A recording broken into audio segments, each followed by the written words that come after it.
Unless you're living in Florida or anywhere else that deals with hurricanes regularly, it might be hard to wrap your mind around the possibility of the grid going down for months, but it does happen. Perhaps you can recall the unusual ice storms in Texas, or the wind-driven wildfires in Hawaii, or the recent magnitude 7.4 earthquake in the Philippines, which devastated numerous cities. As someone who has committed their life to helping and protecting others in the face of disaster, my mission is to help you become aware and be prepared. After my last video, from your comments, I saw a common concern about preparing for a long-term blackout. Many of you recognized the need to prepare, but expressed you didn't have a lot of space to store your preps. In today's video, I'm going to show you how you can cover the 10 critical categories and how you can store it all in one tote. So stay tuned. My name's Jeff, and if you like this kind of content, please like and subscribe.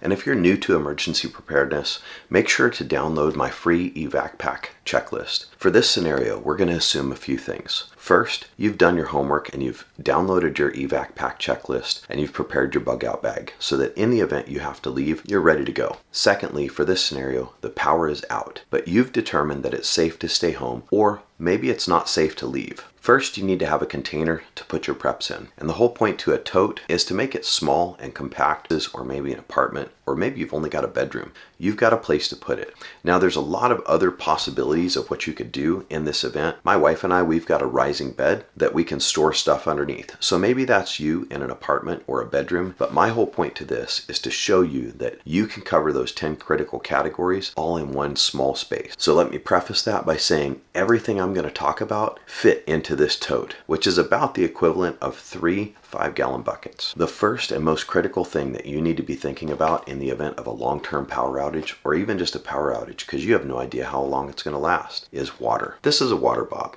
It goes in your bathtub, you fill it up, and you leave it there. If the power goes out, you're not going to be using your bathtub anyways because there's no water coming. If you've got some advance warning that the power is going to go out, like in the event of a hurricane or an approaching wildfire or anything that might be devastating your infrastructure, you could throw this in your bathtub and fill it up and leave it there. If you don't use it, just dump it out. No harm, no foul. This next item is a Katadyn or Katadyn.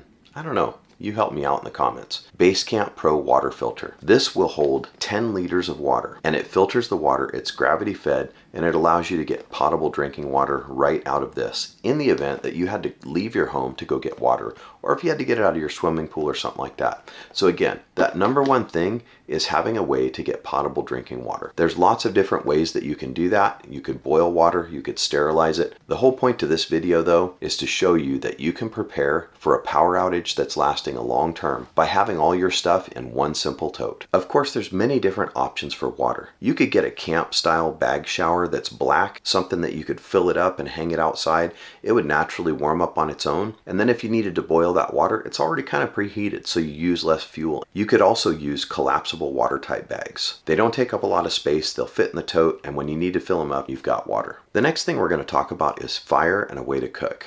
What I've got here is a Sterno Inferno stove. You can also get an alcohol type stove. There's lots of different varieties. They don't take up much space and they're safe for use indoors. Perhaps the weather has gone bad, you're dealing with an ice storm or a winter storm, and you can't go outside to cook or boil water. You've got to be able to do it inside. Having a way that's safe to do it inside is very critical. Just for perspective, an alcohol stove fits in a little container. All you would need are the fuel canisters for it.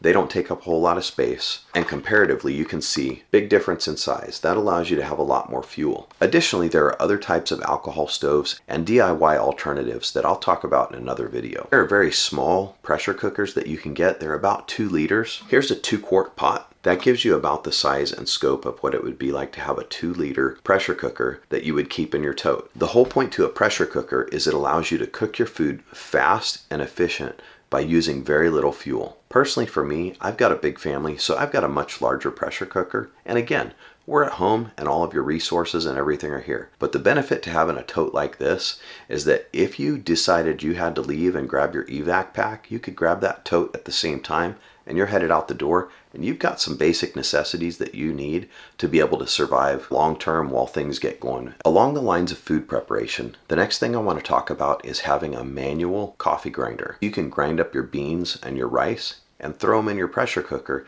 and they'll cook much faster. That helps you conserve your resources and your fuel. What I've thrown in the tote is this mason jar. One of the options I found was a coffee bean grinder that actually fits on top of a mason jar, and that was kind of one of my favorite options because it gives you a lot more space than a standard manual coffee grinder. You can grind rice, you can grind beans, you can grind anything that's hard. Even if you had steel cut oats like this, they could be ground into flour that you could use to make bread if you needed to really sustain yourself longer and have more calories. I know I mentioned it in my last video, but having a manual can opener that you can go ahead and operate when the power is out, that is invaluable because again, you're at home with your preps, chances are you've got some cans of soup or chili in your pantry. Having one of these on hand in your tote ready to go is critical. Or if you had to evacuate your house, maybe you come across a place that's got a can of tuna that you need to be able to use to get some calories. This is another item. It doesn't take up a lot of space. Throw it in the tote. We're not going to get too deep into the weeds on food preparation because again, you're at home, you've got most of your utensils and different cooking things that you can use, pots and pans. I'm assuming you have those and that you're at home, safe and ready to use. Let's move on to calories. I've got 20 pounds of beans right here. Two different types. You could go with smaller quantities or you could go with two big bags like this. Either way, there's a lot of calories right here. This will get you a long ways, especially if you've got some seasoning to go with it. This is just some chicken bouillon seasoning. It's got good flavor. You can add it to your beans, you can add it to your rice. This is a large container, but I wanted to show you that there's a lot of room in there for different seasonings of your choice. I've got a 20-pound bag of rice. This fits in that tote as well. The whole point to that is those are big bags. You could certainly have smaller bags of different varieties. They say variety is the spice of life. So in the event you don't have a whole lot of spices and seasoning, maybe it helps if you have different types of rice, beans, lentils, pearl barley, things that you could throw in a soup and have something nice. You'd be surprised how far having something good to eat goes in a disaster. I would recommend you throw a small jar of coconut oil into that tote to add a little bit of flavor, keep things from sticking to your pots, and it adds a little bit of healthy fats as well. Having a multivitamin is going to help you cover those nutritional needs a whole lot better than just beans and rice. Next, we're going to address staying warm. It's possible that a winter storm knocked the power out and you've got to try and stay warm in your house. Having a roll of duct tape and a roll of plastic or possibly contractor grade trash bags can go a long ways to helping seal off a room and keep that heat in. What you want to do is put that plastic up around your windows and tape it off all the way around. It helps keep those drafts from coming in and helps keep the heat inside. If you had some of those emergency Mylar blankets, you could also put those up over the windows and that will help reflect heat in to that room that you're staying in. And like I said, you're at home, so you've got big pots and pans. What you can do with those is you can fill them with sand. You can put them on your gas stove or your sterno stove